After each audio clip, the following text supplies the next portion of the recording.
Chapter 16. Waters of Eternity. Amid the gentle lapping of waves against the gathered fleet, the funerary procession glided toward open waters. At its centre, Wave Cutter, its sails in regal hues of red, black and white, bore the casket of King Poseidon. Surrounding vessels formed an escort, their decks occupied by solemn-faced Atlanteans, clad in ceremonial dress. A heady blend of salt air and oceanic flora lingered, remnants of the purification rites. Ares stood beside Calion and Atheros on the deck of Wave Cutter, his gaze fixed upon the late king's body. Grief pressed heavily upon Poseidon's sons. Calion wore a bandage over his injured eye, while Atheros' stoic facade scarcely hid his inner turmoil. Though Ares had not shared a personal bond with the king, guilt gnawed at him for failing to protect him. Across the ship, priests and priestesses sang the song of the tides. Their voices rose in a haunting melody, intended to guide Poseidon's spirit through the sea of souls to the celestial ocean, the Atlantean afterlife. The hymn's soft echoes mingled with the hush of the sea breeze, each note an elegy, each word a testament to the fallen ruler. When they reached the Temple of Waves, a partially submerged marvel of shells and coral, the ships arranged themselves in a wide circle. From the shore, citizens cast their offerings into the ocean. Polished shells, shining gemstones, and cherished mementos treasured by Poseidon's people. Each tiny splash held immense meaning, an offering to appease the sea deity who governed the underworld and secure safe passage for the king's soul. In the depths, priests lowered the mother-of-pearl casket into the royal tomb beneath the waves. Bioluminescent algae lit the undersea necropolis. Its serene beauty was a fitting tribute to a ruler who had devoted his life to the ocean. Surrounded by ancestral lineage that stretched back millennia, Poseidon's casket would remain until time and the sea reclaimed it. Back on Wave Cutter, Ares, Calion, and Atheros recited the final lines of the Song of Tides as the king's body was interred. From the depths where sunlight fades to the crest of rolling waves, heed the ocean's last refrain till we sail with him again. Ares left the vessel with the funerary party. Once they were back ashore, Wave Cutter was set aflame. Its fiery sails lit the twilight sky with gold and crimson. Ares watched as the burning vessel drifted, a glowing beacon against the darkening horizon. It was a symbolic gesture, transforming the ship from the king's last transport into a guiding light for his soul's journey. Past Atlantean monarch believed to dwell in the celestial ocean would welcome him as a guardian of the sea's balance. As the flames dimmed, the ceremony concluded with the legacy ritual. Calion and Atheros stepped forward, receiving sacred urns containing the king's water, a centuries-old practice. The fluid, painstakingly extracted from Poseidon's body, would be consumed by the rightful inheritors of the Atlantean throne. Calion's gaze burned with fierce resolve, while Atheros' eyes reflected a calm, steady determination. Ares, observing from the crowd, had never witnessed such a custom in all his travels, but it made sense. Once they drank, the kingdom was theirs. Together, the brothers drank. Cool on the tongue, the fluid carried a trace of salt and the faint essence of the ocean's depths. More than mere ritual, it was a profound rite of passage, absorbing their father's wisdom, courage and the divine link that bound Atlantis to the sea, and uniting them in their shared rule. A rush of emotion coursed through Ares as he watched. Far below, the coral gardens around the king's tomb would flourish over time, living monuments to Poseidon's legacy and the cycles of renewal the Atlanteans held so dear. They had once received him from the ocean, now the ocean embraced him again. As the assembled mourners slowly dispersed, faces marked by sorrow and a spark of renewed faith, Calion and Atheros remained by the water's edge.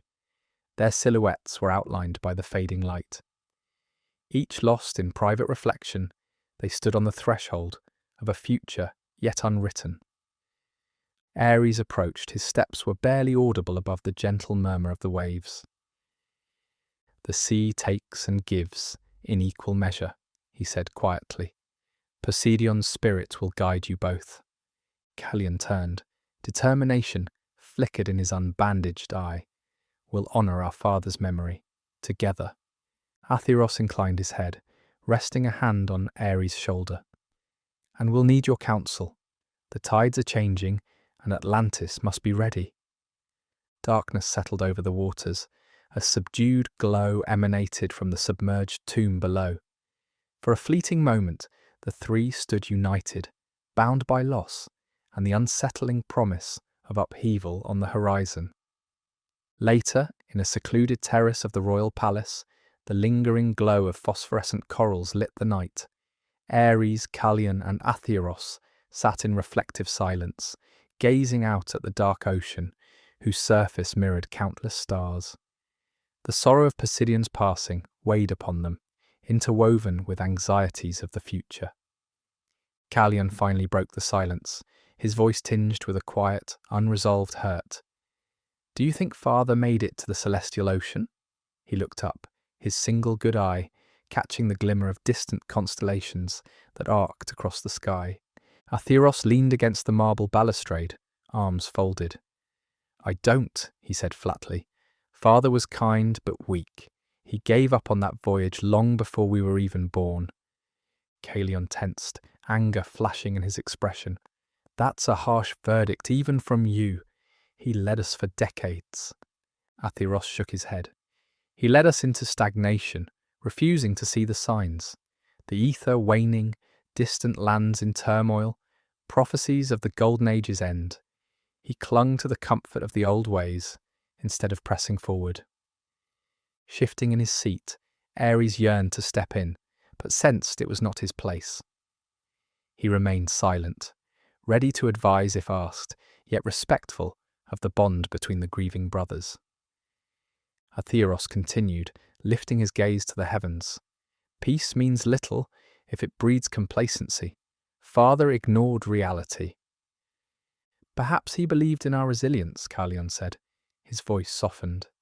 Atheros finally turned, his eyes reflecting resolve and a hint of sadness. But if he lacked the will to face hard truths, where does that leave us? We can't make the same mistakes. Again silence descended, punctuated only by the soft sound of surf meeting shore. Each man was left to contemplate his own fears, hopes, and responsibilities. It was an uneasy vigil in the wake of a kingdom that had just lost its king. Father hated the ocean, Callion remarked suddenly. Atheros gave a short, involuntary laugh. He did. The brothers exchanged knowing looks, and Ares found himself sharing in the ironic humour. The king of the seas, harbouring distaste for the very element that shaped his kingdom. Atheros turned to Ares. Will you stay in Atlantis a while longer? We could use your insight, especially with the relic still here. Ares finished his drink, setting the cup aside. I can't stay. You both saw what those assassins were willing to do for the artifact. They know it's here, and as long as it remains in Atlantis, your kingdom isn't safe. Atheros exhaled, clearly expecting this. I was afraid you'd say that, Callion interjected. So where will you go? Atlantis has the finest natural philosophers. How can you unravel the artifact's secrets without our help? Whoever those assassins were, Ares said thoughtfully, they're extremely well trained. I fear they know the artifact is here, and will not stop until they have retrieved it. Atheros frowned. Why would they want your artifact? Ares shook his head. I wish I knew, but until I understand what the relic does and where it came from, I can't risk leaving it in Egypt, or here. Atheros' gaze fell. The realization that his longtime friend would depart just as he and Callion assumed co-rule weighed on him. Where then? The southern lands, Ares replied. The elders there say they survived the last great cataclysm. If any place holds knowledge about this device, or about the end of the previous golden age, it could be there? Atheros' concern was evident. That's half a world away. All the better, Ares said. Far from those who'd kill for this artifact, I believe it may contain answers, maybe even a way to avert our own era's downfall. You saw what happened to your father. I can't stand idle while the same threat looms. Athyros's shoulders sagged slightly in acceptance. We'll miss you, Ares, though we know a Brotherhood member rarely stays put. I'll have a ship outfitted for your voyage. Ares gave a grateful nod. Thank you. I hope to return with the knowledge we need. They lifted their glasses in unison, the soft chime echoing under the starlight. Yet despite the gesture of camaraderie, Ares felt a pang of guilt. He was leaving Atheros and Carlion to navigate their fragile partnership, just when their kingdom needed steadfast unity. He knew his departure was necessary. The artifact's mystery demanded it, and any longer stay endangered them all. Once their drinks were drained, Ares found his gaze drifting over the moonlit ocean. The sea stretched infinitely, a journey he was bound to embark upon soon. To new horizons, then, Caelion said quietly. His usually rigid features were gentler now. To new horizons, Ares echoed. Atheros placed a hand on Ares' shoulder. May the tides carry you safely, my friend. And may they favour your reign, Ares replied. For a moment they lingered in companionable silence, weighted by shared memories and an uncharted future. As night settled over Atlantis, Ares discovered he could not rest in his palace quarters. Anxious thoughts crowded his mind, not least the knowledge that the surviving assassin, the fierce-eyed woman, remained at large. He recalled the vicious intensity of their clash, and knew she might return for the relic. Every distant creak, every gust that fluttered the drapes, set his nerves on edge. He sat in a modest armchair in one corner of his lamplit room. His sword remained unsheathed on his lap. The artifact lay safely at his side, its inscriptions faintly catching the glow. His belongings were packed, prepared for immediate departure to the southern lands. There was no telling when, or if, the assassin might strike again. Thus he waited, his senses remained sharp, his eyes focused on the shadows. Sleep was a luxury he dared not indulge in. This relic, and perhaps the fate of Atlantis, was in his hands. Ares swore he would defend it at any cost. At last, dawn's first light crept through the tall windows, tracing long beams across the polished marble floor. Ares observed the golden haze spill over the city's spires. The canals gleamed like ribbons of molten metal, lending Atlantis a momentary aura of peace. His heart twisted at the notion of leaving his homeland behind. A soft creak at the door pulled him from his musings. He stood, sword at the ready, shifting behind the wooden panel to intercept any would-be intruder. The events of recent days, Posidion's murder, the assassins, had honed his vigilance to a razor's edge. The door eased open, revealing Viracocha. The elder froze, his eyes widened slightly at Ares' defensive posture. Apologies, he murmured with a trace of amusement. I trust I'm not intruding.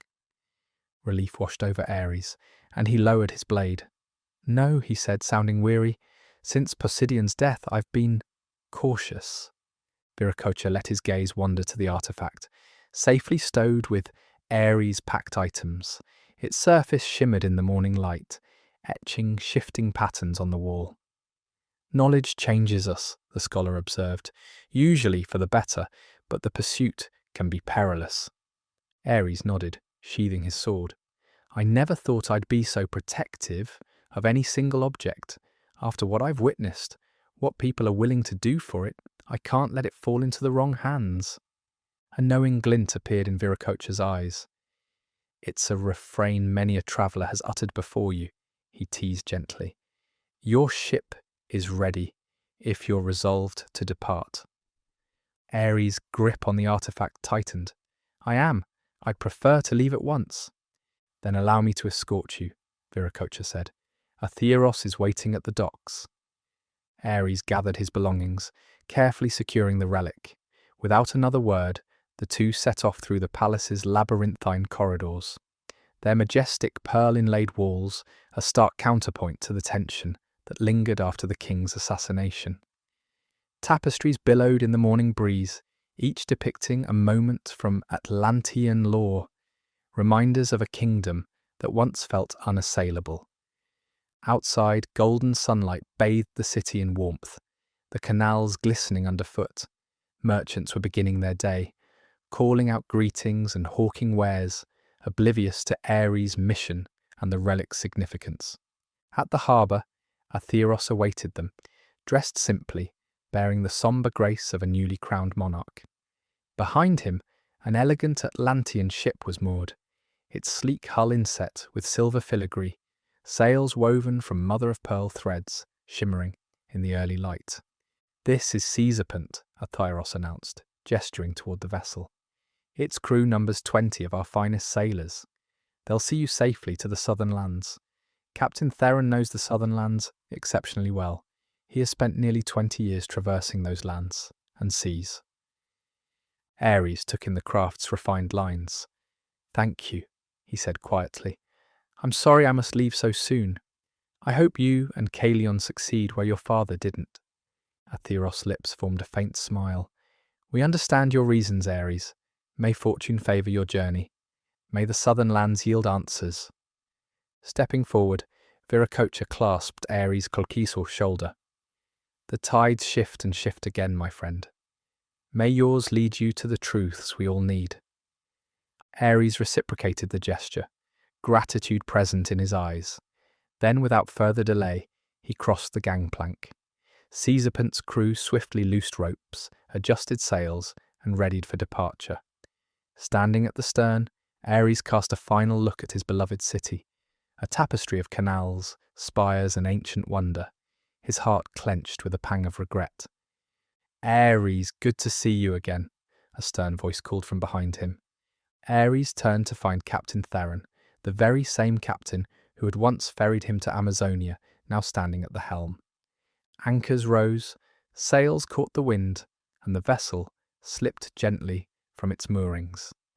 Curious dock workers and early risers paused to watch, yet none suspected the fate-laden significance of Ares' voyage.